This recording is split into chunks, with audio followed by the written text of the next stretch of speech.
I love our challenges. I want you to keep attacking the ball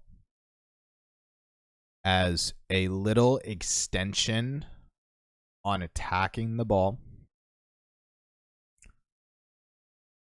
I want you to consider this option for plays that look like this. When a play looks like this, you know you need to play the ball, right? Like, you know you need to play it. But you don't always have to dive. So 2 options you have are fake, which fake challenge game sense works great here because your teammate's pushed. So we are really a third man. Or should you be a first man and this player is stacked behind you, you could drive through it. So you're just driving through the challenge. You're doing the same challenge game sense, but instead of jumping, you're just driving through it and you're looking for the demo or the boost. That's a mini topic, okay? Like a mini focus, kind of building on challenges where our challenges look good. Look for drive challenges, look for fake challenges just to kind of like build on it because we have momentum in that category. So let's say we make our play right there. And I want you to think about this generally, not specifically. Don't rush back to defense. And when I say rush back to defense, I literally mean speed. I want you to, what I like to call this, I call it lurking. So you're literally like whatever rotation you choose, whether it's this way, or this way, instead of rushing back at supersonic, you're rushing back at like a couple ticks underneath supersonic. So instead of it being supersonic, you're like a little bit slower. And it allows you to become an extension or an outlet or be a little bit more positionally threatening upfield. And it could also help you cover the midfield. It could also help you get those demos because you're moving at a slower speed. It helps increase awareness. So build on the challenges. Think about drive challenges. I really would just say drives, but I threw in fakes because of the play. Slow down that rotation, aka lurk. Move, but just don't drive as fast. Helps with awareness, where maybe you see a demo you wouldn't have seen. Maybe you could play an outlet pass that you wouldn't have played if you rotated too quickly. And then with defense, and this is how it all kind of ties together, just follow this rotation. I talked about this yesterday in the coaching live stream, but so many people make this mistake. It's not even really a mistake. It's just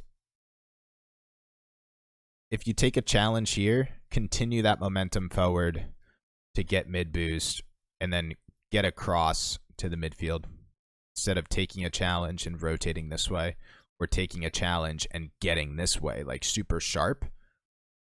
So it's like you're taking your challenges and you're getting wide.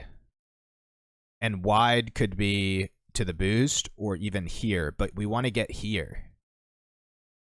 So it's a way to kind of cover the midfield on defense without, so like you could see how we're going to rotate back right here and we're covering the midfield, but we're covering the midfield because we're pushed up on offense. And this is a way to cover the midfield on defense without like being all the way downfield. Okay. So like think about like how all of these things kind of work together. Look for drive challenges, keep playing aggressive, keep pushing out. When we push out, slow that rotation back to defense, lurk. And then another way to push out of defense is getting wider on this rotation. Okay. I hope that makes sense. I'm going to try to show that example of defense really quick. So like we'll take our play right here. We push and get wide. This is a weird play because your teammate's pushing up. But see how sharp we get? Just widen that a little bit. Okay, widen it. I know it seems like you're comparing this to this, right?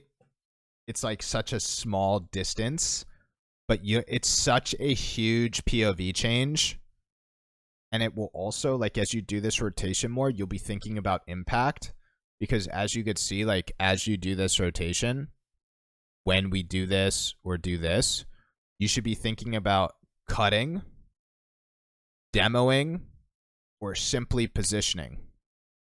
But your awareness is spiking, okay? You're thinking, how can I add impact? It's not play the ball, play the ball, play the ball, because as you could see, this ball's right here. Someone's going to play it. You can cut it. But also, like, see how this dude's approaching? Like, that's the threat, or this is the threat. Like, these are the threats right here.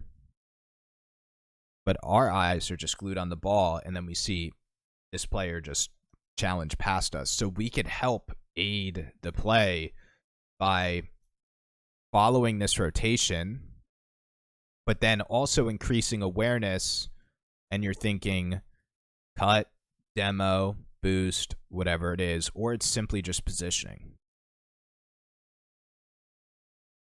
So a drive challenge is a weird situation where it's kind of like roll and rotation based, kind of. Because, like, if you're a third man, you shouldn't be drive challenging because no one's behind you. And drive challenge is, like, you're intentionally not playing the ball. But a drive challenge is a great substitute for a dive, D-I-V-E, a dive challenge. Because in a perfect world, like, you should never be diving at the ball and missing. For me, a dive means you dive at the ball and you miss. I think the best way to think about it, it's a first man thing. Because, right, like you could see Will is a first man, and he just chooses to kind of peel off. He doesn't dive right here, but a way that you could think about drive challenges, you just drive through this, and you push for the demo, push for the boost, or just drive through, because it's a way to keep momentum. So are fake challenges. Fake challenges keep momentum, but, like, if you look at this play, like, from Skycam, it's like, what's the point of faking? Like, you could just drive through, get to the same place.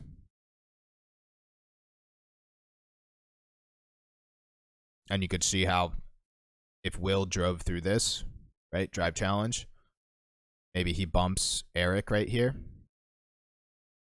And let's say he bumps that player. Well, that's the savior, right? That's the goal line defender. Like, it's just crazy what, like, when I try to bring new concepts to players, it's always, for those who've worked with me in a private setting who get my notes, or even stream coaching, it's experiment. Just experiment with it.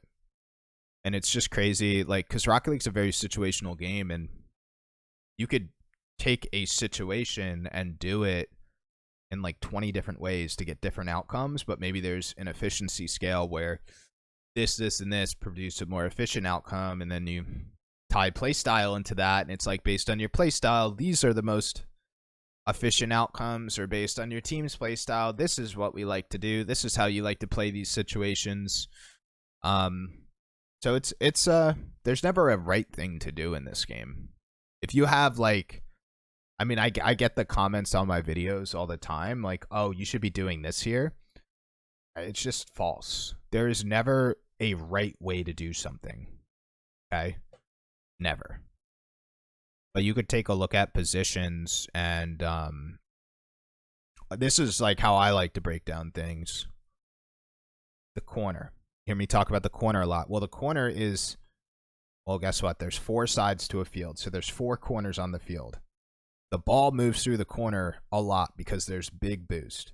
People need boost to fly in the air and play Rocket League. So the corner is a hot zone. So if you could target the corner as a position and create, like, efficiency mechanisms through it, that's how you know, that's how you get better. It's an easy way to understand game sense, right?